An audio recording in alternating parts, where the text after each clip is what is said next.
ज्या वेळेला 4,000 कोटीचं ड्रग जर का पुण्यामध्ये सापडत असेल, तर त्याचं डिस्ट्रिब्युशन हे अर्थातच तितक्याच मोठ्या प्रमाणामध्ये शहरामध्ये किंवा आजूबाजूच्या मोठ्या शहरामध्ये होत असावं, असं गृहीत धरून आपण कारवाई केली पाहिजे अशा सूचना ह्या माननीय मुख्यमंत्री महोदयांच्या देखील आहेत.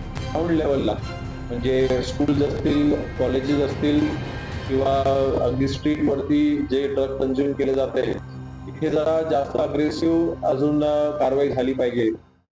स्वागत करतो सगळे आपण शॉर्ट नोटीस देऊन देखील आपण सर्व उपस्थित राहिलात त्याबद्दल सर्वांचं आभार मानतो.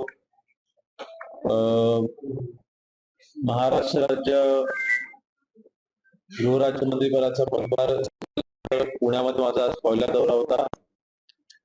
महाराष्ट्राचे मुख्यमंत्री सन्माननीय देवेंद्र फडणवीस साहेब, उपमुख्यमंत्री आणि आमचे शिवसेनेचे मुख्य नेते एकनाथ शिंदे साहेब आणि त्यांच्या मार्गदर्शनाखाली काम करत असताना महत्वपूर्ण अशा ह्या खात्याची राज्यमंत्री म्हणून जी जबाबदारी मला दिलेली आहे, त्याचा एकंदरीत पुणे कमिशनरेटचा आणि पिंपरी चिंचवड कमिशनरेटचा आढावा आज मी घेणार आहे. पुण्याचा झालेला आहे, पिंपरी चिंचवडचा संध्याकाळी आहे.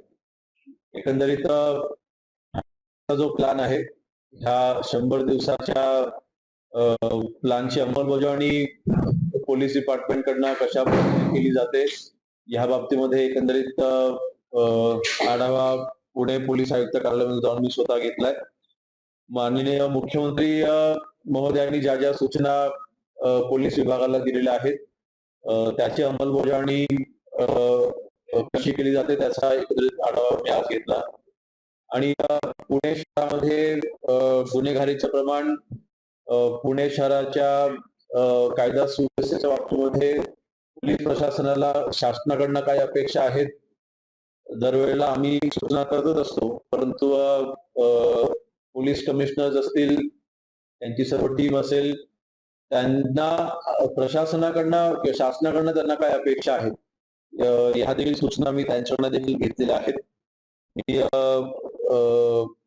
पुणे पोलीस विभागाचे मी आज अभिनंदन देखील केलंय की गेल्या वर्षी आपल्या सर्वांना कल्पना आहे की जवळपास 4,000 कोटीचा ड्रग देशामध्ये सर्वात मोठी कारवाई ही पुणे पोलीस विभागामधल्या आपल्या सक्षम अधिकाऱ्यांनी केली.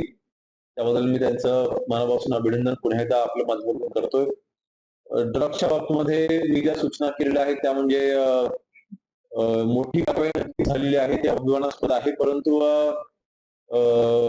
ग्राउंड लेवलला म्हणजे स्कूल्स असतील, कॉलेजेस असतील किंवा अगदी स्ट्रीटवरती जे ड्रग कन्झ्युम केले जाते, तिथे जरा जास्त अग्रेसिव्ह अजून कारवाई झाली पाहिजे.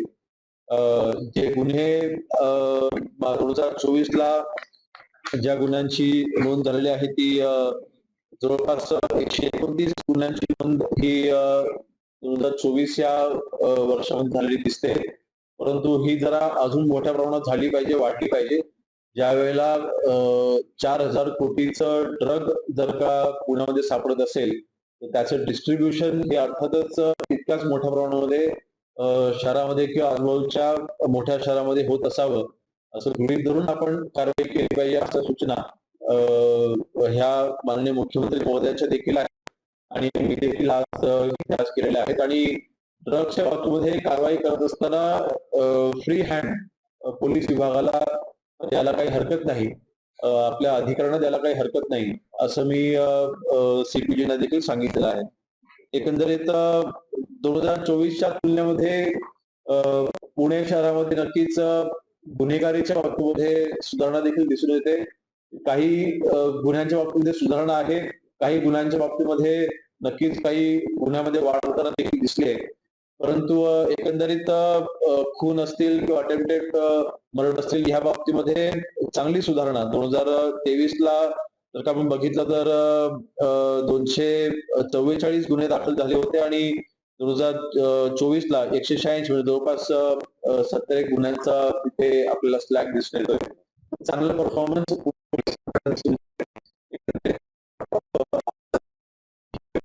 असताना काही गोष्टींच्या बाबतीमध्ये सुधारणा करणं गरजेचं आहे. पुण्याची शहराची मोठी समस्या ही ट्रॅफिकच्या बाबतीमध्ये आहे. प्रचंड ट्रॅफिक कोंडी ही पुणे शहराच्या नागरिकांना सामोरं जावं लागते. त्या बाबतीमध्ये देखील शासन स्तरावरती काही प्रकल्प हे प्रलंबित आहेत.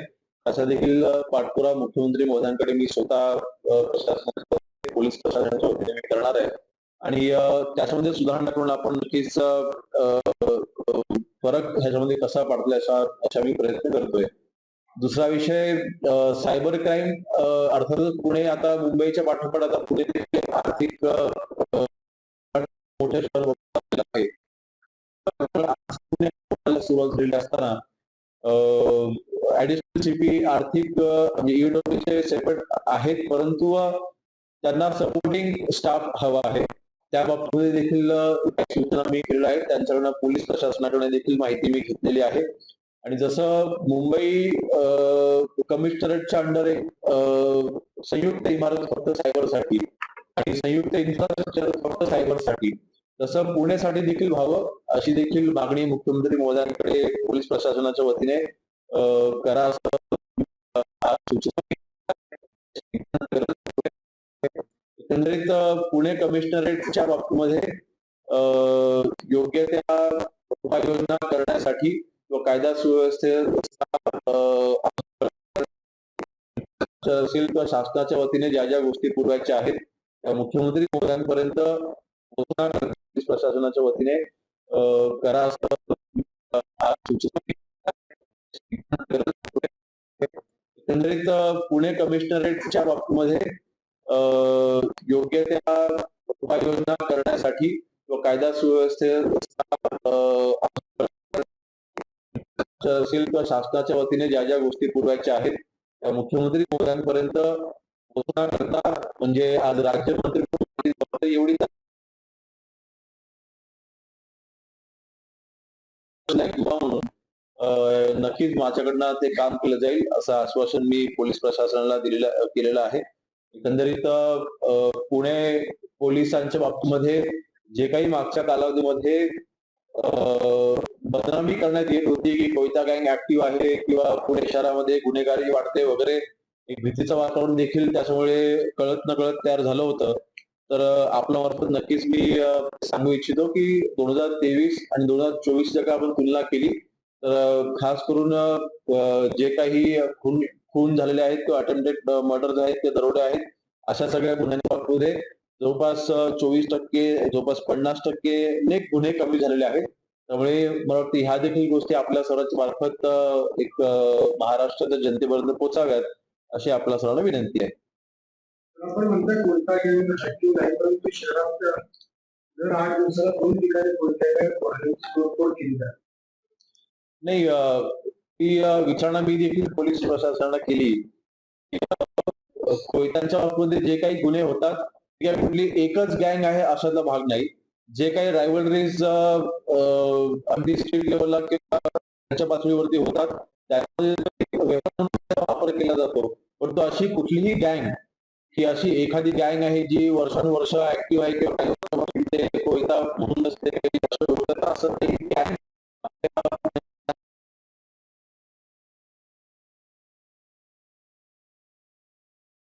म्हणजे 2दा घटना घडल्या. आरजे माळवाडी हडपसर घडली प्रचंड मोठ्या प्रमाणात. आपण जरी नाकारत असेल पण पोलिसांची बाजू मांडत असेल पण घटना वाचवत आहे. बघा, शेवटी कमिशनरेट म्हणा किंवा मोठ्या शहरामध्ये घटना या घडतच असतात. घटना अजिबातच घडत नाही. 100% क्राईम फ्री आपलं शहर आहे मी असं म्हणत नाहीये, असं क्लेम पोलीस डिपार्टमेंट देखील करत नाहीये. परंतु ह्या घटना कमीत कमी व्हाव्यात असे प्रयत्न करत असताना जे काही यश पोलिसांना येत आहे त्याचा आकडा मी आपल्या समोर ठेवलाय आणि जे काम चांगलं होते त्याचं कौतुक करायला काही हरकत नसावी. जिथे कारवाई कमी होत आहेत, जसं ट्रकच्या बाबतीत मी सांगितलं, जिथे मला कारवाई कमी दिसलेल्या आहेत तिथे पोलिसांना आम्ही सूचना केलेल्या आहेत की इथे कारवाई वाढली पाहिजे. आज शाळांमध्ये किंवा कॉलेजेसमध्ये किंवा अगदी पान टप्प्यांवरती देखील जर का जिथे गॅदरिंग तरुण मुलांची असते अशा ठिकाणी जर का अंमली पदार्थ विकले जात असतील तर त्याच्यावरती कडक कारवाई झाली पाहिजे. आणि तिथे कुठलेही कॉम्प्रोमाइज करणार नाही अशा पद्धतीच्या सूचना आम्ही केलेल्या आहेत. त्यामुळे गुन्हेगारी रोखण्याचं काम हे पोलीस प्रशासनाचं आहे. तितकंच नक्कीच गुन्हेगारी वाढू नये ही देखील जबाबदारी पोलीस प्रशासनाचे प्रयत्न चालले आहेत. गेल्या आठवड्यात उपमुख्यमंत्री पुण्यामध्ये होते. त्यांनी त्यावेळी पुण्याच्या एकूण वाढत्या गुन्हेगारीची चिंता व्यक्त करत असताना पुण्याच्या पोलीस प्रमुख कुठेतरी कमी पडतात असं देखील आणि एक प्रकारचा अंतिमेकर त्यांनी पुण्याच्या पोलीस प्रमुखाला बोलला विशिष्ट कालावधीमध्ये उपमुख्यमंत्री म्हणजे अजितदादा का? हा, अच्छा. नाही नाही, त्या बाबतीमध्ये मला दादांचं काही स्टेटमेंट मी पाहिलं नव्हतं. परंतु बघा, शेवटी आज लोकप्रतिनिधी म्हणून उत्तर आम्हालाच द्यावं लागतं, त्याबद्दल काही दुमत नाही. परंतु आज मी आढावा घेतल्यानंतर जी आकडे आहेत ते मी आपल्या समोर मांडलेली आहे. जर का काही ठराविक कालावधी करता गुन्हेगारी वाढली असेल तर अर्थातच त्यावेळेला पोलिसांनी अग्रेसिव्ह भूमिका घेणं हे अपेक्षित आहे. आणि तीच दादांनी अपेक्षा व्यक्त केली असेल तर काही चुकीचं नाही. परंतु ह्याचा अर्थ असा होत नाही की संपूर्ण पोलीस प्रशासनच तिथे चुकीचं काम करते. दादांचं जे काही मार्गदर्शन पोलीस डिपार्टमेंटने दिलं असेल त्याची अंमलबजावणी नक्कीच पोलीस डिपार्टमेंट हे करेलच. आणि जी काही ह्याच पोलीस प्रशासनाच्या किंवा ह्याच पोलीस कमिशनरांच्या अंडरच जवळ 4,000 कोटीचं हे ट्रक देखील पकडलं गेलेलं आहे. देशामध्ये सर्वात मोठी कारवाई ही देखील नाकारून चालणार नाही. त्यामुळे नक्कीच जिथे चुका होतील तिथे दादांसारख्या सिनियर लिडर्सचं मार्गदर्शन आवश्यक आहेच. सर, गेल्या काही दिवसांपासून आपण जर बघितले तर अनेक गुन्ह्यांमध्ये अगदी स्ट्रीट क्राईम ते हिनियस क्राईम पर्यंत मोडस ऑपरेंडी जरी वेगळ्या वेगळ्या असतील तरी अल्पवयीन मुलांचा समावेश खूप जास्त वाढतोय. ज्याच्यामध्ये मागे आपण आई वडिलांवर त्यांच्या गुन्हे दाखल केले होते, मात्र प्रिव्हेंटिव्ह मेजर म्हणून आपण काही ठोस पावलं उचलताना दिसत नाहीत.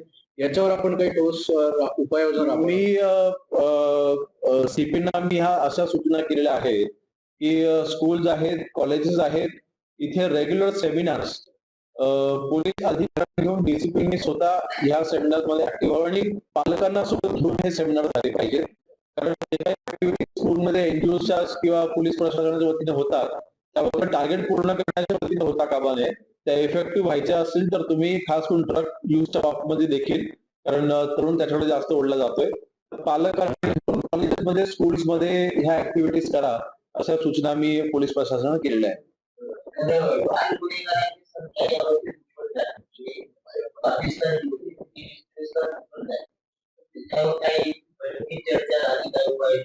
नाही, बाल गुन्हेगारीच्या बाबतीत स्पेसिफिक अशी चर्चा नाही, परंतु जो मुद्दा मी काउन्सिलिंगचा जो मी सांगतोय तोच तिकडे इफेक्टिव्ह ठरणार आहे. शेवटी त्यांचं काउन्सिलिंग होणं हे गरजेचं आहे. सुधारगृहामध्ये देखील पाठवत असताना आपण सुधारगृहामध्ये असलेले जे काही कर्मचारी आहेत त्यांची ट्रेनिंग देखील झाल्या पाहिजे अशा देखील सूचना आम्ही केलेल्या आहेत. अशी माननीय उपसभापती महोदया निलमताई देखील काही विषयाच्या संदर्भात त्या देखील बैठकीमध्ये उपस्थित होत्या. त्यामुळे आम्ही एकत्रित सूचना केल्या. तिथे जो स्टाफ आहे तो स्वतः मेंटली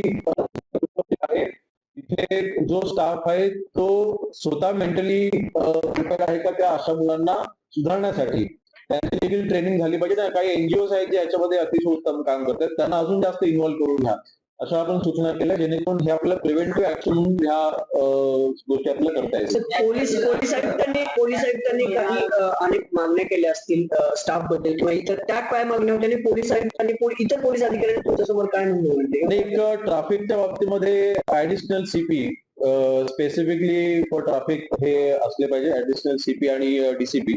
तर ते प्रपोजल शासनाकडे गेलेलं आहे. मला लवकरच सामान्य मुख्यमंत्री महोदय मंजूरी देखील देतील, जेणेकरून ट्रॅफिकसाठी एक स्पेसिफिक तिथे आपल्याला लक्ष देता येईल. आणि मला वाटतं 850 नवीन जागा ह्या तयार केल्या गेलेल्या आहेत. त्याची भरती देखील सामान्य मुख्यमंत्री महोदयांच्या आदेशाने जेव्हा काढली जाईल 850. सर, राज्याचे उपमुख्यमंत्र्यांचे दुसरे चिरंजीव जय पवार त्यांना तुम्ही आता परवा सिक्युरिटी दिली भारतलाही आहे. तिकडे राज्यात कायदा आणि सुरक्षेचा प्रश्न असताना अजित पवारांच्या दोन्ही मुलांना आपण सिक्युरिटी देण्याच्या बाबतीमध्ये पोलीस प्रशासनाची एक कमिटी आहे. त्या कमिटीच्या समोर हा प्रस्ताव जातो किंवा जे काही ज्या ज्या व्यक्तींना थ्रेट्स आहेत ते त्या कमिटी समोर डिस्कस होतं आणि थ्रेट किती सिव्हिअर आहे त्या अनुषंगाने केला जातात. तो काही निर्णय कुठल्याही राजकारणी व्यक्तीचा तो त्या कमिटीचा असतो. कमिटीच्या समोर जर का असे काही बाबी आल्या असतील की त्यांना योग्य वाटलं सिक्युरिटी द्यायला म्हणून त्यांनी सिक्युरिटी असावी.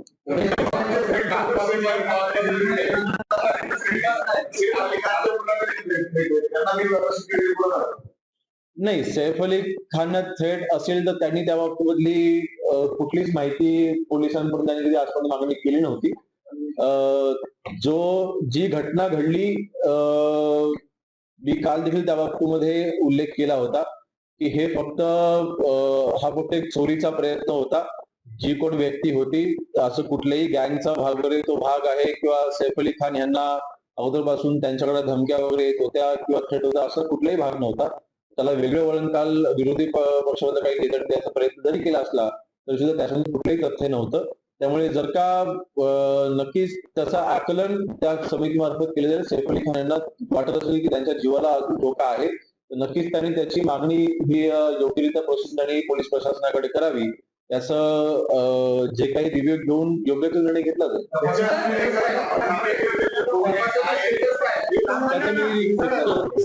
एक आरोपी आपण सैफ अली खानच्या केसमध्ये डिटेन केलेला आहे, त्याचा स्टेटस आतापर्यंत काय? सीपी ऑफिसला बैठकीमध्ये असल्यामुळे मी त्याच्या बाबतीतली कुठली माहिती घेतलेली नाहीये. एक तासाभरात मी त्याची माहिती घेऊन आपल्यापर्यंत कळवतो. नाही, मी जवळपास आज सकाळी 10 वाजता ती पुण्यामध्ये आलोय आणि 10 दिवस माझ्या सातत्याने बैठका चालू आहेत. पण मी रिव्ह्यू घेऊन आपल्यापर्यंत माहिती मी काहीच घेतलं नाही. आरोपी पकडला गेलेला आहे ही माहिती आहे. फक्त 1992-93 मध्ये आमची विनंती आहे सुरू आहे म्हणजे इथे बातमी केली तरी तुम्ही अगदी पूर्ण मी कळवतो ना आपल्याला, लगेच कळवतो तुम्हाला. कारण या मध्ये अरे मनोज माहिती 92-93 मध्ये ना आपण बघत होतो की बॉलिवूडला नेहमी धमक्या यायच्या, बॉलिवूड रडारवर होतं. पुन्हा एकदा सुरू झाले का? कारण बिश्नोई गँग असेल किंवा आता सैफ अली खानच्या घरात जाऊन हल्ला झाला असं काही कनेक्शन? काल सैफ अली खान वरती जो हल्ला झाला हा कुठल्याही गँगचा पार्ट नाही, कुठल्याही गँगने हा हल्ला केलेला नाही. कालच आपण ह्या बाबतीमध्ये स्पष्टता दिली होती आणि प्राथमिक इन्व्हेस्टिगेशन मध्ये जे समोर आलं होतं ते शेवटी आज 100% त्याचा रिपोर्ट आता मुंबई पोलिसांकडे त्याची प्रेसवर माहिती दिली जाईल. परंतु जी माहिती माझ्यापर्यंत अगदी आज सकाळी पहाटेपर्यंत जी होती त्याच्या माघारी असताना देखील कुठल्याही गँगचा त्या व्यक्तीशी संबंध नाही. तो फक्त चोरीच्या उद्देशानेच त्या घरामध्ये शिरला होता आणि चोरीच्या उद्देशाने झटापटी त्यांची तिकडे झाली आणि शेवटी आपल्या घरामध्ये अनोळखी माणूस आल्यानंतर आपण त्याच्या अग्रेसिव्ह आपण होतो. झटापटीमध्ये सैफ अली खान वरती जे काही हल्ला झाला त्याच्यामुळे हे जो काही अटेम्प्ट होतं ते चोरीच्या उद्देशानेच होतं. राष्ट्रीय महिला आयोगाने पुण्यात ते जे केरळाचं प्रकरण घडलं त्या संदर्भात तिथे सगळी चौकशी करते. आयुक्तांना पण ते भेटणार होते. तर तुम्ही आज आढावा घेतला त्यातून त्यांनी काय सगळं विचारपूस झाले, काय त्यातनं पुढे माहिती? नाही, त्या स्पेसिफिक केसची काही डिटेल आज माझ्यासमोर आलेली नाहीये, परंतु ती डिटेल मी आपल्यासमोर पुढच्या अर्ध्या तासामध्ये शेअर करतो.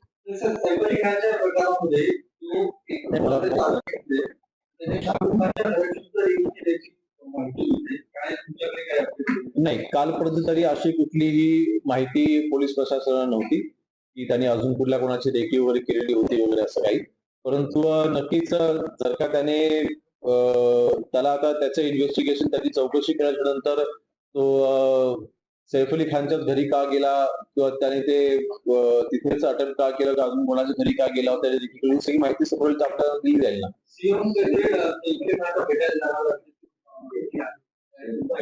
अपडेट नाही, मला वाटतं सीएमच्या दावोसला सर दत्ता नलावडे असतील किंवा अगदी दयानायक सारखे मोठे अधिकारी या सगळ्या केसचं इन्व्हेस्टिगेशन करतायत. काय नेमकं हे मोडस होतं आणि मेन टार्गेट सैफ अली खान होतं का कोणी इतर होतं याबद्दलची काही माहिती नाही. मी काल सांगितल्याप्रमाणेच की प्रथम दर्शनी तरी फक्त आणि फक्त थेफ्टच्या अटेम्प्ट मध्येच तिथे त्याने तो प्रयत्न केला होता त्यामुळे त्या बाबतीमध्ये अजून दुसरं कुठल्याही गँगशी याच्याशी काही संबंध नाही. अपडेट तोच आहे काही. हा ठीक आहे. तो सीसीटीव्ही मध्ये जो आहे तोच व्यक्ती त्याच व्यक्तीला पकडलं गेलं आहे आणि त्याची चौकशी सध्या चालू आहे आणि चौकशी अंती त्याची इंटेन्शन वर काय होती याची माहिती आपल्याला सगळी मुख्य आरोपी जो आहे जो सीसीटीव्ही मधला काही, परंतु नक्कीच जर का त्याने त्याला आता त्याचं इन्व्हेस्टिगेशन त्याची चौकशी केल्याच्या नंतर तो सैफ अली खानच्याच घरी का गेला किंवा त्याने ते तिथेच अटेम्प्ट का केलं का अजून कोणाच्या घरी का गेला होता त्याची सगळी माहिती समोर आपल्याला दिली जाईल ना. नाही, मला अपडेट नाही. मला वाटतं सीएमच्या दावसला सर दत्ता नलावडे असतील किंवा अगदी दया नाईक सारखे मोठे अधिकारी या सगळ्या केसचं इन्व्हेस्टिगेशन करतायत. काय नेमकं हे मोडस होतं आणि मेन टार्गेट सैफ अली खान होतं का कोणी इतर होतं याबद्दलची काही माहिती आहे? नाही, मी काल सांगितल्याप्रमाणेच की प्रथम दर्शनी तरी फक्त आणि फक्त थेफ्टच्या अटेम्प्ट मध्येच तिथे त्याने तो प्रयत्न केला होता. त्यामुळे त्या बाबतीमध्ये अजून दुसरं कुठल्याही गँगशी याच्याशी काही संबंध नाही. अपडेट तोच आहे काही. हा ठीक आहे. तो सीसीटीव्ही मध्ये जो आहे तोच व्यक्ती त्याच व्यक्तीला पकडलं गेलं आहे आणि त्याची चौकशी सध्या चालू आहे आणि चौकशी अंती त्याची इंटेन्शन वर काय होती याची माहिती आपल्याला सगळी मुख्य आरोपी जो आहे जो सीसीटीव्ही मधला जो आरोपी आहे त्याच आरोपीला पकडलं त्याचं काही रेकॉर्ड आहे का त्याच्याबरोबर दुसरं कोणी त्याच्याबरोबर अटक केलं असेल? नाही, मला वाटतं सीसीटीव्ही मधला अच्छा तो जो सीसीटीव्ही मधला जो व्यक्ती जो होता त्याचा आपण सीसीटीव्ही फुटेज बघितलं त्याला देखील पकडलं गेलेलं आहे आणि त्यात दिसणारा अजून एक संशयित आहे त्याला देखील पकडलं गेलेलं आहे. तर ही चौकशी अंती आपल्याला स्पष्ट होईल की नक्की ह्यांचं इंटेन्शन काय होतं. दोन सस्पेक्ट आणि चौकशी चालू आहे. दोघांची चौकशी चालू आहे. परळीमध्ये न्यायालयाचा निर्णय आपण पोलिसांची कारवाई असेल त्याविरोधात आंदोलन करण्यात आली रस्ता करण्यात आलं आत्मदहनाचा प्रयत्न करण्यात आला. तुमचं जो सहकारी त्यांचं काय केलं सरकारवर न्यायालयावर त्याचा विश्वास नाही राहिला. बघा, माझ्याकडे गृहराज्य मंत्रीपद म्हणून शहरी भागाची जबाबदारी आहे. ग्रामीणच्या तसा मी रिव्ह्यू घेत नाही, परंतु सरकार म्हणून नक्कीच कायदा सुव्यवस्था बिघडू नये ह्यासाठी ज्या काही उपाययोजना करायच्या आहेत त्या